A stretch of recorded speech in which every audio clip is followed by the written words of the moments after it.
шайтанда қарасай идеально ғой негізі. Ойлап көрсін. Айнұр, сен қалай ойлайсың? Айт, бағанағын айт. Күшті. Эфирге сәттілік. Ассалаумағалейкум, баршаларыңызға қайырлы күн. Короче, магазиннен келетін затты да алдым. Кешігіп келеді. Енді ренжімейсіздер деген ойдам. Бірақ эфирға уақытылы кірем.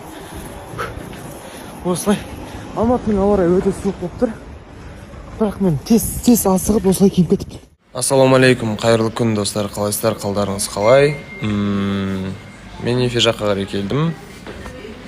Бүгін енді ауа райы деген қыс келе жатқандай шынымен де көрініп тұр, өте суық, жылы киініп жүріңіздер, эфирді жіберіп алмай көріңіздер.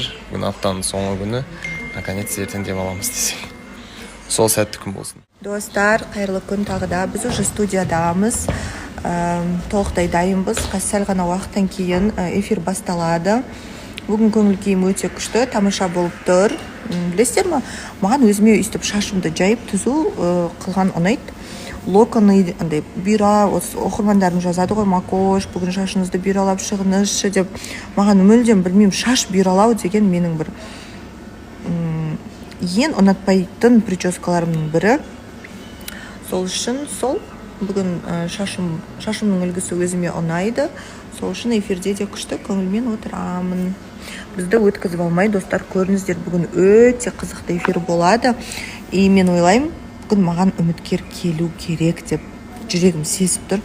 Бірақ келмей қалса кейін кешке жазу жоғынан, үміткер келмеді ғой саған деп заранее айтып отырғаным ғой.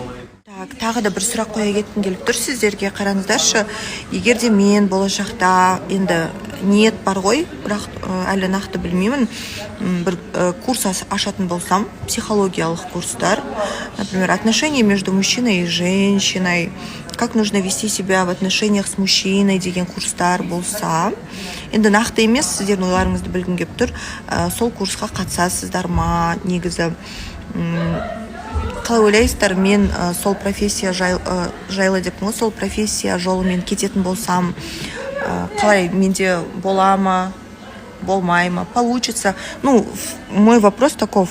Вообще, как вы думаете, это мое дело или нет деген сұрақ қой сіздерге. Сол сұраққа жауап беріп кетсеңіздер. Әр жауапты оқимын, қараймын, сол үшін өткізіп кетпеңіздер, жауап беріңіздер, ақырына дейін тыңдаңыздар. Енді қараңыздар, мен осы уақытқа дейін бір рет емес, бірнеше рет психологтың көмегіне жүгінген болатынмын. Енді психологқа барған себебім, это не значит, что у меня там проблемы с моей психикой нет. Енді үйдегілеріңе, құрбыларыңа айта алмайтын нәрсеңді, енді психолог бізді мүлдем танымайды ғой, сол үшін барып айтып, бір совет сұрап, бір дұрыс направление алып деген сияқты ғой. Мен мысалы өзім барған кезде психологтың курстары сағат 15 мың теңге тұғын. Мен бір барғанда кемінде бір 3-4 сағат отыратынмын.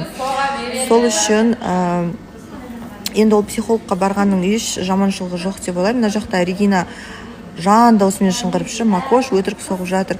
Енді Регинаға ешқандай психолог көмектеспейді, достар. Ол қандай психологқа барса да оны қабылдамайды, себебі уже енді құртылған нәрсе аяғына дейін құртылады ғой. Так что бұған психолог та көмектеспейді, білмеймін бұл болашақта қандай әйел болатынын.